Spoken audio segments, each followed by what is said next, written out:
स्वागत है online study with Mohan Singh के इस यूट्यूब चैनल में। अपन पढ़ रहे थे मेवाड़ के इतिहास के बारे में। दोस्तों, मेवाड़ का इतिहास लगभग हमने पूरा कर लिया। कुछ पाठ बचे हैं, लास्ट के कुछ वर्षों का इतिहास बचा है। उसके बाद में आधुनिक इतिहास, अंग्रेजों का समय आ गया था, उसके बारे में अपन आधुनिक भारत के इतिहास में उसको पढ़ेंगे। दोस्तों, आइए आज की क्लास शुरू करते हैं।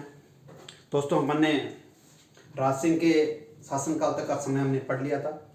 राज सिंह के शासनकाल के बाद में अगला शासक जो बनता है वो बनता है अमर सिंह सेकंड। एक तो अमर सिंह फर्स्ट था जो महाराणा प्रताप का पुत्र था। उसके बाद वाला अमर सिंह बनता है जिसका नाम अमर सिंह सेकंड के नाम से इतिहास में उसको जाना जाता है। उसका शासनकाल दोस्तों 1698 से 1710 तक रहा।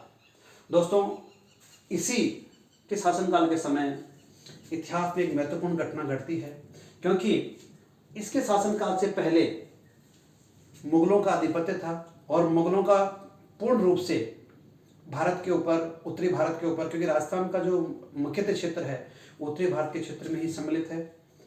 लगभग पूरे हिंदुस्तान के ऊपर मुगलों का आधिपत्य था।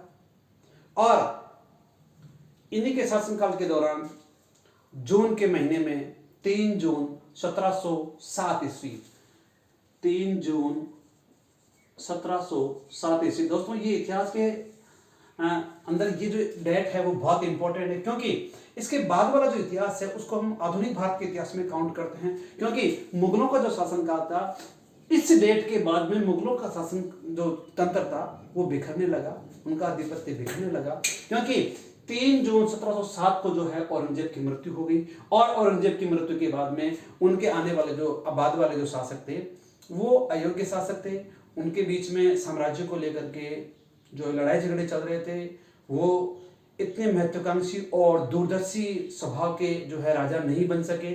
इस कारण से 1707 में औरंगजेब की मृत्यु के बाद में उसका बेटा जो है बहादुर शाह प्रथम के नाम से जिसको जाना जाता है इतिहास में, वो राजा बनता है उसी समय। क्योंकि आपने पिछले वाले वीडियो में हमने पढ़ा था कि औरंगजेब के समय में ही जो है मारवाड़ के जो शासक थे अजीत सिंह और अमर सिंह से जो पूर्व वाले जो शासक थे उन्होंने जो है मुगलों का जो है जो संधियां थी उनको तोड़ना चालू किया और मुगलों के कई क्षेत्र जीतना चालू किया, अर्थात मुगलों के वो खिलाफ होने लगे। तो उनको 1707 में जैसे ही मुगल एम्पायर का डिक्लाइन शुरू हुआ वैसे ही अपने जो है मेवाड़ के जो शासक थे वो एग्रेसिव हो गए। और मेवाड़ के जो शासक थे उस समय अमर सिंह, उन्होंने 1708 ईस्वी में देवारी समझौता के नाम से एक समझौता किया, और ये समझौता था मुगल बादशाह बहादुर शाह प्रथम के खिलाफ। अर्थात औरंगजेब की मृत्यु के बाद में अगला शासक बनता है बहादुर शाह प्रथम। उसके खिलाफ 3 जो राजस्थान की रियासतें हैं जिनमें से अमर सिंह सेकंड जो कि मेवाड़ का शासक है, अजीत सिंह राठौर जो कि मारवाड़ का शासक है जिसके बारे में मैंने आपको पिछले वीडियो में बताया था, और सवाई जय सिंह जो कि आमेर जयपुर का शासक है। दोस्तों, इस इतिहास के वीडियो में जयपुर का जो इतिहास है उसको आमेर के नाम से हम पढ़ेंगे, क्योंकि जयपुर जो है बाद में अस्तित्व में आया था। उससे पहले आमेर को ही जो है राजधानी और राज्य क्षेत्र के रूप में जाना जाता था। तो ये जो देवारी समझौता था वो समझौता ये था कि जो तीनों शासक हैं, अमर सिंह सेकंड मेवाड़ का शासक, अजीत सिंह राठौर मारवाड़ का शासक और सवाई जय सिंह जो कि आमेर का शासक है, उनका ये तीनों का समझौता यह था कि मुगल बादशाह जो बहादुर शाह प्रथम है उनके खिलाफ विद्रोह करने का, उनके द्वारा, उनके पूर्वजों के द्वारा दी गई मनसबदारी व्यवस्था को अपोज करना, उसको मना करना और अपने आप को स्वतंत्र राज्य घोषित करना। उसी समय दोस्तों एक नई घटना घटती है कि अमर सिंह जो सेकंड था, अमर सिंह सेकंड की एक बेटी थी। अमर सिंह सेकंड की जो बेटी थी उसका नाम था दोस्तों चंद्रकंवर। अमर सिंह सेकंड कहां का शासक था? मेवाड़ का शासक अमर सिंह सेकंड की पुत्री जिसका नाम था चंद्रकंवर। चंद्रकंवर की जो शादी है वो आमेर के शासक जय सिंह के साथ फिक्स हुई, मतलब सगाई की गई। और यह शर्त रखी गई इस समझौते के दौरान ही, कौन सा समझौता? देवारी समझौता। उसके दौरान ही यह शर्त रखी गई कि चंद्रकंवर का जो विवाह जय सिंह के साथ किया जाएगा, चंद्रकंवर को अगर पुत्र की प्राप्ति होती है तो आने वाला जो आमेर का जो राजा बनेगा वो चंद्रकंवर का पुत्र ही बने। अर्थात पहले के समय राजाओं के बहुत सारी रानियां होती थी, तो ऑब्वियसली बात है जयसिंह की भी बहुत सारी रानियां होंगी। इसलिए मेवाड़ के जो शासक थे अमर सिंह, उन्होंने शर्त रखी कि मेरी पुत्री का विवाह मैं आपके साथ, जयसिंह के साथ तभी करूंगा जब चंद्र कंवर की कोख से अगर युवराज का जन्म होता है तो वो जो युवराज है वही आने वाले समय में जो है आमेर का शासक बने। दोस्तों ये समझौता आगे चल करके जो है फलीभूत भी होता है। और दोस्तों उच्च जो चंद्र कंवर है, क्योंकि चंद्र कंवर कहाँ की पुत्री थी, मेवाड़ की पुत्री, मेवाड़ के राजा अमर सिंह की। और मेवाड़ के जो शासक दोस्तों हमने पढ़ा, मेवाड़ के शासक थे वो कहलाते हैं सिसोदिया, अर्थात चंद्र कंवर सिसोदिया। क्योंकि जो वधु होती है तो ससुराल जाने के बाद में जो सरनेम है वो हो सकता है कि मिस्टर एंड मिसेज जो है सरनेम जो है पति का लगे, लेकिन वास्तविक रूप से अगर डॉक्यूमेंट के रूप से हम देखें तो अगर जो है उसका जो नाम है वो अपने पीहर वालों का ही दोस्तों लगता है। तो दोस्तों चंद्र कंवर थी तो एक सिसोदिया रानी थी। तो सिसोदिया रानी की याद में जयसिंह ने जयपुर में दो मुख्य निर्माण करवाए। दोस्तों वो अपन जयपुर का इतिहास में जो है आमेर का इतिहास है उसमें और भी डीपली अपन पढ़ेंगे। जयसिंह ने सिसोदिया रानी चंद्र कंवर की याद में सिसोदिया रानी का बाग और सिटी पैलेस, सिसोदिया रानी का बाग दोस्तों जो अपन घाट की गुणी से पर आगे जाते हैं आगरा रोड के ऊपर, वहां पे सिसोदिया रानी का बाग बना हुआ है वो बनवाया। और सिटी पैलेस जयपुर में जो दर्शनीय स्थलों में से एक है वो भी जयसिंह के द्वारा सिसोदिया रानी चंद्र कंवर की याद में बनाया गया था। दोस्तों इन अमर सिंह के बारे में दोस्तों इतनी ही कुछ महत्वपूर्ण जानकारी जो याद रखने योग्य बात है। उसके बाद में दोस्तों अगला शासक बनता है 1710 से 1734 तक, जो था संग्राम सिंह सेकंड। एक संग्राम सिंह तो वो था जिसको हम संगा के नाम से जानते हैं, महाराणा संगा के नाम से जानते हैं। दूसरा शासक संग्राम सिंह सेकंड जो कि 1710 से लेकर 1734 तक के बीच में मेवाड़ की राजगद्दी के ऊपर वो शासन करता है। इसके मुख्य कार्य में से दोस्तों एक ही मुख्य कार्य है कि उन्होंने जो है उदयपुर में सहेलियों की बाड़ी, दोस्तों छोटी क्लास समय में पढ़ते थे कि सहेलियों की बाड़ी उदयपुर में दर्शनीय स्थलों में से एक है। दोस्तों उस समय ये बहुत फेमस थी क्योंकि संग्राम सिंह ने अपनी पुत्री के लिए सहेलियों की बाड़ी, क्योंकि उसकी जो पुत्री थी राजकुमारी थी वो खेलने के लिए अपनी सहेलियों के पास जाना चाहती थी, तो क्यों न जो है एक बार अपने पिता से जो है अब उनकी पुत्री ने कहा कि पिताजी मैं रोज रोज मेरी सहेलियों के पास जाती हूँ तो वहाँ पे जो है मेरे को सुख सुविधाएं नहीं मिल पाती, इस वजह से आप मेरी सहेलियों के लिए जो है कुछ उद्यान की और उनका निर्माण करवा दीजिए। जो संग्राम सिंह ने अपनी पुत्री के लिए सहेलियों की बाड़ी नाम से एक उद्यान का निर्माण करवाया जो दोस्तों उदयपुर के बीचों बीच स्थित है।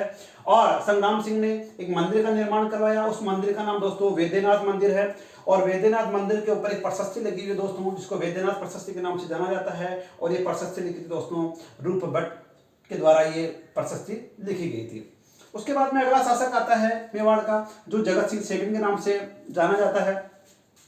उसने जो है मुख्य रूप से उसके कार्यों में है जो उदयपुर का एक जगत निवास महल का निर्माण उसने करवाया। और दोस्तों उसके कार्य उसके शासनकाल के दौरान एक बहुत ही इंपॉर्टेंट जो एक सम्मेलन का आयोजन होता है दोस्तों, क्योंकि दोस्तों अभी थोड़ी देर पहले मैंने आपको बताया कि 1707 में जब औरंगजेब की मृत्यु हो जाती है तो उत्तरी भारत में जो मुगलों के जो वारिस थे वो राज्य क्षेत्र के लिए लड़ रहे थे और धीरे धीरे लगभग हिंदुस्तान के सभी राज्यों से जो है सभी जो राजाओं ने मुगलों की अधीनता जो स्वीकार करने से मना कर दिया और विद्रोह करना चालू कर दिया। उसी समय दक्षिण भारत में एक बहुत ही पावरफुल शक्ति का उदय हुआ और दोस्तों उस पावरफुल शक्ति को अपन जानते हैं मराठों के नाम से।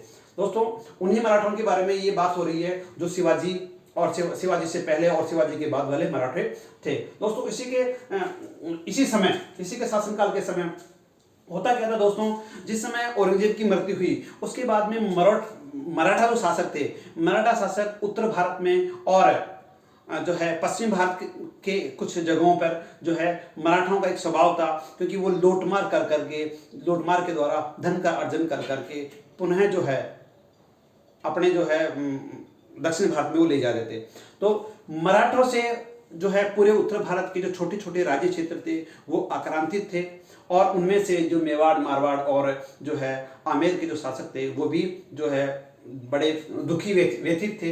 तो मराठों के इस आतंक को रोकने के लिए, मराठों को हराने के लिए दोस्तों मेवाड़ मारवाड़ और आमेर के शासकों ने, जिनमें मेवाड़ का शासक उस समय 34 में जो एक हुरडा सम्मेलन होता है 17 जुलाई 1734 में हुरडा जो कि भीलवाड़ा के पास में पड़ता है हुरडा, वहां पे हुड़ा सम्मेलन की रूपरेखा और तारीख निश्चित की गई 17 जुलाई 1734, जिसका की रूपरेखा और मास्टरमाइंड और जिसको कह सकते हैं अपन, जिसका अध्यक्ष का जो प्रस्ताव था वो संग्राम सिंह को बनाए जाने का था। लेकिन क्योंकि 1734 में इस सम्मेलन से पूर्व ही संग्राम सिंह की मृत्यु हो जाती है और मेवाड़ का शासक बनता है जगत सिंह।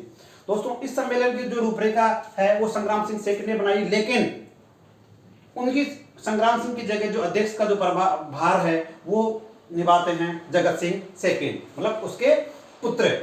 दोस्तों इस सम्मेलन की रूपरेखा में जो भाग लेने वाले जो राजा थे वो थे जगत सिंह सेकंड, जो कि इस सम्मेलन के अध्यक्ष बने। और ये जो सम्मेलन था मुख्य रूप से राजपूत राजाओं वर्सेस मराठों के मध्य थे। दोस्तों मैंने बताया कि जो राजस्थान के छोटे छोटे जो राज्य क्षेत्र थे, मेवाड़, मारवाड़, आमेर, ये जो क्षेत्र था, ढूंढाड़ का जो क्षेत्र था, उनके राजा एकत्रित होकर के मराठों के आक्रांत को रोकने के लिए, मराठों को हराने के लिए संगठित हो रहे थे।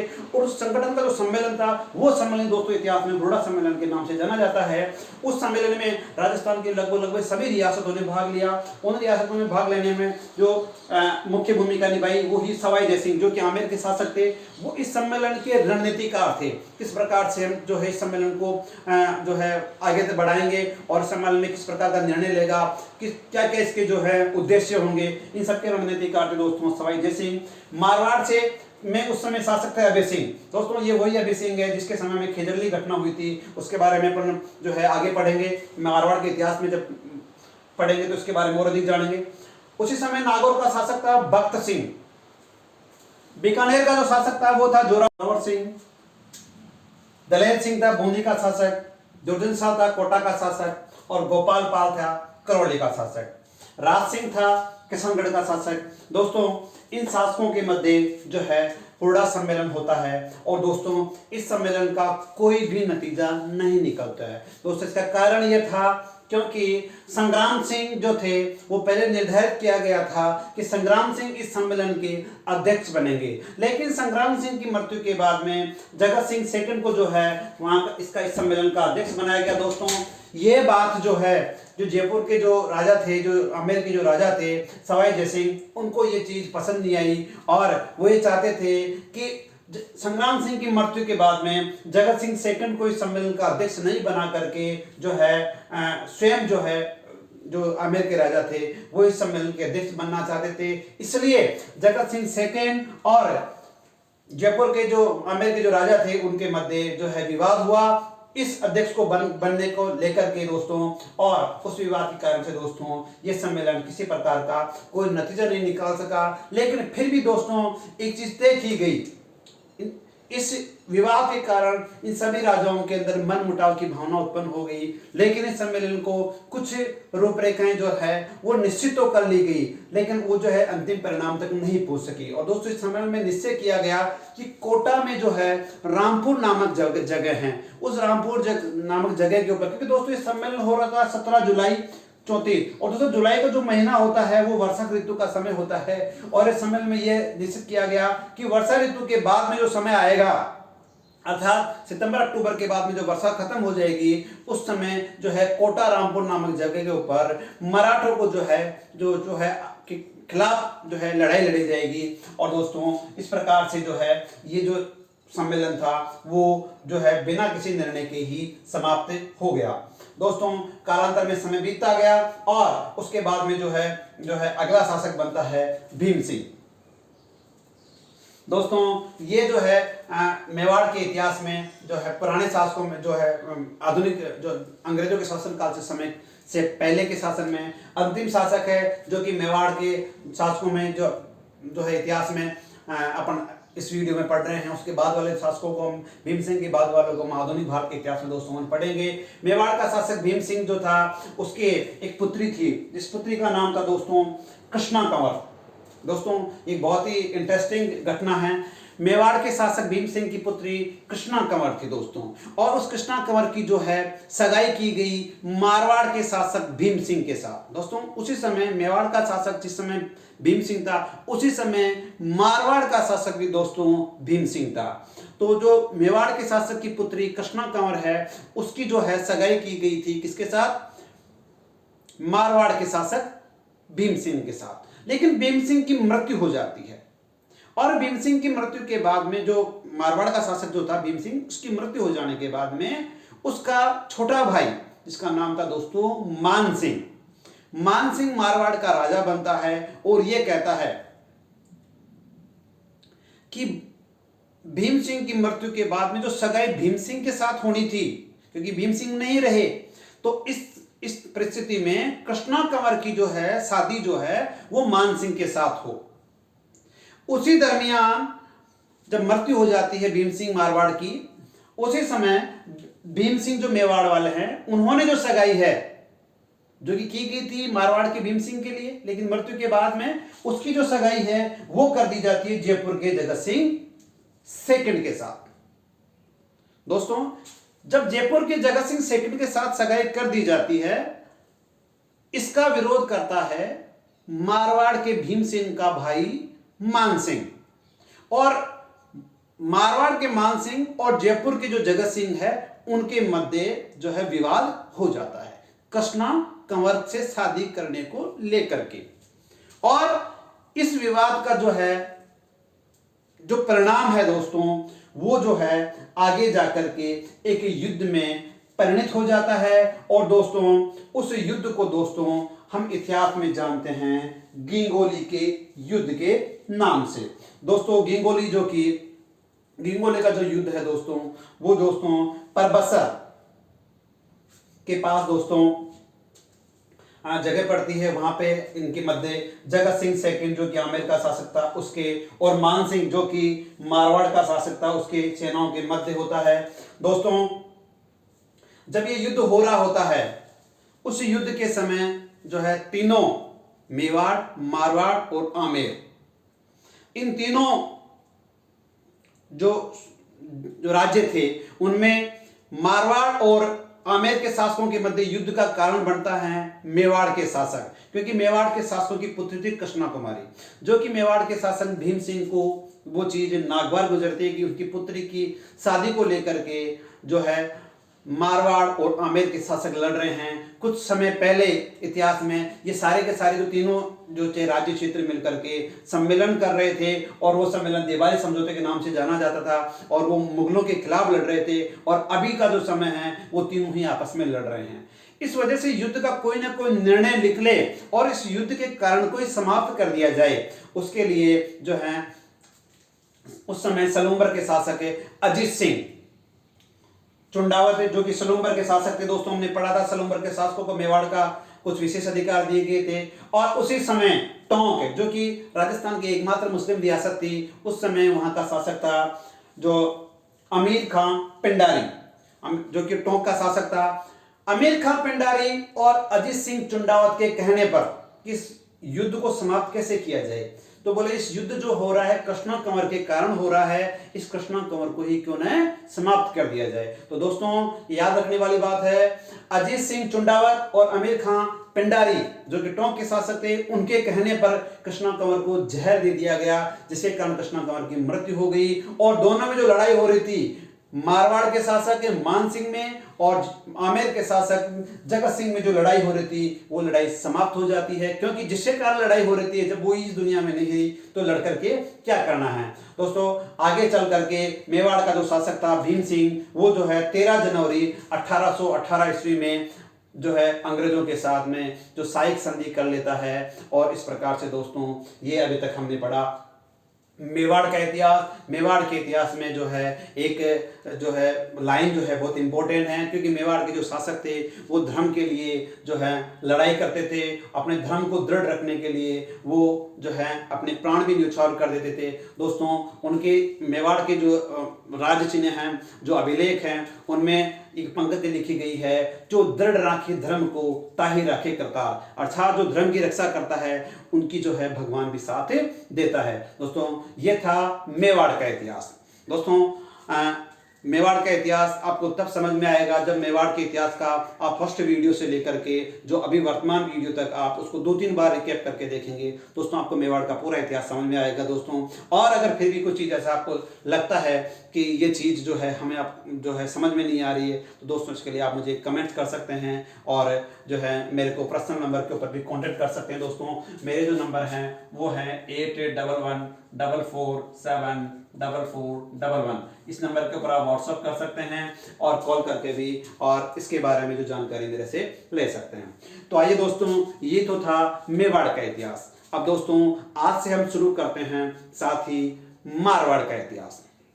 दोस्तों मारवाड़ का इतिहास जो है जिसको अपन मारवाड़ का जो क्षेत्र है बेसिकली रूप से अपन जो है बाड़मेर, जोधपुर, नागौर का कुछ क्षेत्र और पाली क्षेत्र के जो क्षेत्र है उस क्षेत्र को हम दोस्तों मारवाड़ के क्षेत्र के नाम से जानते हैं दोस्तों।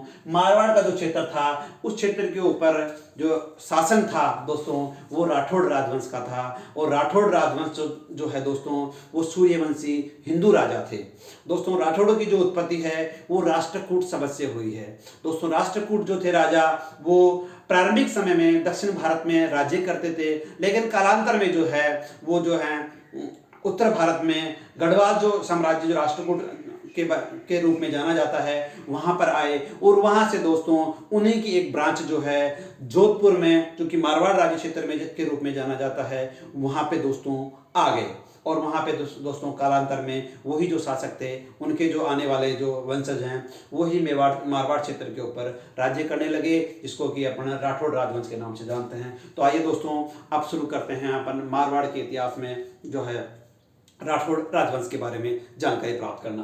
तो दोस्तों मैंने बताया कि जो है मारवाड़ के जो शासक थे वो शासन था वो राठौड़ राजवंश का शासन था और वो जो थे सूर्यवंशी हिंदू राजा थे।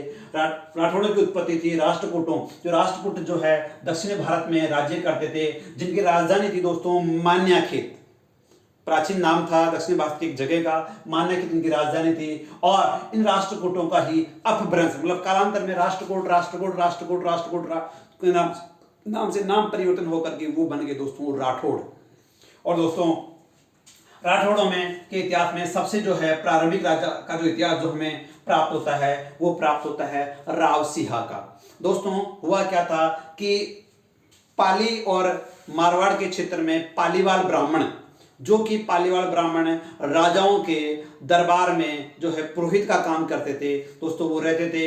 एक समय पालीवाल ब्राह्मण जो थे वो जाते हैं दोस्तों जो है उत्तर प्रदेश के कन्नौज क्षेत्र में और वहाँ के जो है उस समय गढ़वाल जो डेंसिटी है जिसके बारे में अपन हिंदुस्तान के इतिहास में जानेंगे और अच्छे से। वहाँ पे एक राजा राज्य कर रहा था उस समय जो है उनसे पालीवाल ब्राह्मण जो थे वो जो है एक अर्चना करते हैं कि हमारे भी जो है राज करने के लिए उनको आमंत्रित करते हैं राष्ट्रकूटों को। तो उन पालीवाल ब्राह्मणों के द्वारा जो है राव सिंहा को कन्नौज से जो है बाड़मेर लाया गया दोस्तों और कन्नौज से जो है मारवाड़ लाया गया दोस्तों। और वहां पे जो है राव सिंहा ने सबसे पहले राजधानी बनाई खेर नामक जगह को, जो दोस्तों खेर नामक जगह है बाड़मेर में।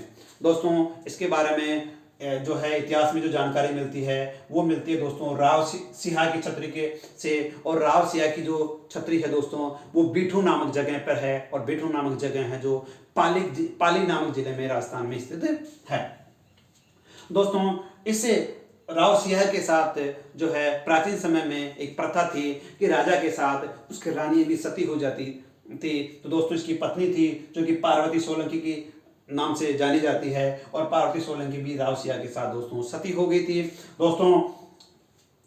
इस राव सिंहा के बारे में जो जानकारियां हैं दोस्तों वो इतिहास में जो है किताबों में संकलन की गई है। और इसी समय जो है आने वाले समय कालांतर में जो एक अंग्रेज अधिकारी जो है मारवाड़ क्षेत्र का भ्रमण करने के लिए आए थे दोस्तों और उन जो अंग्रेज अधिकारी थे उनका नाम था दोस्तों रुडयार किपलिंग। और दोस्तों रुडयार किपलिंग ने अपनी किताब जिसका नाम है दोस्तों जंगल बुक, और दोस्तों जंगल बुक शायद आप नहीं जानते होंगे लेकिन जंगल बुक बच्चे अच्छे से जानते हैं क्योंकि जंगल बुक के ऊपर एक मूवी बनी हुई है जिसका नाम शायद जंगल बुक या जिसमें एक मोगली नाम का एक कैरेक्टर होता है दोस्तों। वो दोस्तों रुडयार किपलिंग के द्वारा लिखी गई थी और उस रुडयार किलपिंग ने अपना जो किताब लिखी दोस्तों जंगल बुक, उसमें राव सिंहा का जो कैरेक्टर था उसको प्रदर्शित किया और वो जो किताब जो लिखी गई थी जंगल बुक उसको 1907 में साहित्य का नोबेल भी दोस्तों मिला हुआ है। दोस्तों याद रखने वाली बात है दोस्तों, रुडियार्ड किपलिंग ने जो है राव सिंहा के बारे में इसमें जानकारी लिखी है। उसके बाद में दोस्तों अगला जो राजा आता है वो आता है दुहड़। दुहड़ ने दोस्तों अपने शासनकाल के दौरान जो है नागनेची माता की मूर्ति, दोस्तों नागनेची माता की मूर्ति जो है राठौड़ों की, नागनेची माता जो है राठौड़ों की कुल देवी है दोस्तों, और अपने कुल देवी को जो है मंदिर बनाने के लिए दुहड़ ने कर्नाटक से जो नागनेची माता की मूर्ति दोस्तों वो लेके आता है और नागनेची माता की जो मंदिर है वो नगाड़ा नामक जगह के ऊपर नागनेची माता का मंदिर बनाता है। दोस्तों याद रखने वाली बात है, राठौड़ों की कुलदेवी है नागनेची माता और नागनेची माता का मंदिर नगाड़ा में बनाया हुआ है, दुहड़ ने बनाया, और नागनेची माता की जो मूर्ति है वो कर्नाटक से लेके आया था दोस्तों दुहड़। दोस्तों उसके बाद में मारवाड़ में अगले जो राजा आते हैं वो आते हैं दोस्तों मल्लीनाथ ने, जो दोस्तों इन्हीं के वंशज हैं दोस्तों। मल्लीनाथ ने सर्वप्रथम जो है अपनी राजधानी बनाई दोस्तों मेवानगर जो कि बाड़मेर में है, और मल्लीनाथ को राजस्थान के लोक देवता के रूप में मालानी के नाम से भी दोस्तों जाने जाते हैं। दोस्तों आपने सुना होगा मालानी के जो घोड़े हैं वो बहुत फेमस है, बाड़मेर में मालानी जगह है, वहां पे घोड़ों का व्यापार बहुत फेमस है दोस्तों। ये वही मालानी जगह है जहां पे मल्लीनाथ ने सर्वप्रथम जो है अपनी राजधानी बनाई थी दोस्तों। बाड़मेर क्षेत्र को जो है का दूसरा नाम ही मालानी क्षेत्र है। मल्लीनाथ का एक भाई था जिसका नाम था वीरम देव, और दोस्तों मल्लीनाथ का जो पुत्र था उसका नाम था दोस्तों जगमाल। दोस्तों जगमाल जो है कालांतर में जो है उसकी जो सगाई है, उसकी शादी है अहमदाबाद की राजकुमारी जिसका नाम था दोस्तों गिंदोली। दोस्तों गिंदोली के साथ उसकी सगाई होती है और वो जो है उसकी शादी भी हो जाती है जगमाल की। दोस्तों गिंदोली जो शब्द है वो इसलिए याद रखने वाला जो है जरूरी है क्योंकि गिंदोली के नाम से कालांतर में गीत प्रचलित हो जाते हैं मारवाड़ क्षेत्र में। दोस्तों इस बात को आप भली भांति जानते होंगे कि मारवाड़ क्षेत्र में, मेवाड़ क्षेत्र में, राजस्थानी परंपरा में जो गीत हैं वो पुरानी जो है घटनाओं के ऊपर आधारित होते हैं। चाहे आप तेजा जी के लोकगीत ले लीजिए, चाहे रामदेव जी के लोकगीत ले लीजिए, चाहे जो आप गोगा जी के लोकगीत ले लीजिए, अधिकतर जो लोकगीत हैं वो पुराने शासकों से या देवताओं से रिलेटेड होते हैं दोस्तों। तो गिंगोली जो थी वो जगमाल की पत्नी थी जो कि अहमदाबाद की राजकुमारी थी। उस गिंगोली के नाम से दोस्तों कालांतर में गीत गाए जाते हैं। और दोस्तों आज भी वर्तमान समय में जो गणगौर का जो त्यौहार होता है दोस्तों, जो कि पति पत्नी का त्यौहार होता है, उस पति पत्नी के त्यौहार के ऊपर दोस्तों आज भी गिंगोली के गीत मारवाड़ क्षेत्र में गाए जाते हैं। दोस्तों आज अपन मारवाड़ क्षेत्र के बारे में इतना ही पढ़ेंगे। आने वाले वीडियोस में अपन मारवाड़ क्षेत्र के बारे में और पढ़ेंगे दोस्तों सबसे लंबा इतिहास मेवाड़ का इतिहास ही था। अब इतने जो ज्यादा समय नहीं लगेगा क्योंकि इनके बारे में इतनी इंपोर्टेंट जानकारियां नहीं है जितना कि मेवाड़ क्षेत्र के बारे में जो है जानकारियां थी। दोस्तों बेसिकली रूप से राजस्थान के इतिहास में मेवाड़ का इतिहास ही सबसे महत्वपूर्ण इतिहास है। मेवाड़ के इतिहास को ही जो है जो भारत का जब इतिहास पढ़ते हैं और उस भारत के इतिहास में मेवाड़ क्षेत्र को ही मुख्य जो है भूमिका रहती है। तो दोस्तों मारवाड़ के इतिहास के बारे में आने वाले वीडियोज में जानेंगे। दोस्तों ये वीडियो आपको कैसा लगा लाइक कीजिए, कमेंट कीजिए और जो है ज़्यादा से ज़्यादा इस वीडियो को शेयर कीजिए। बहुत बहुत धन्यवाद।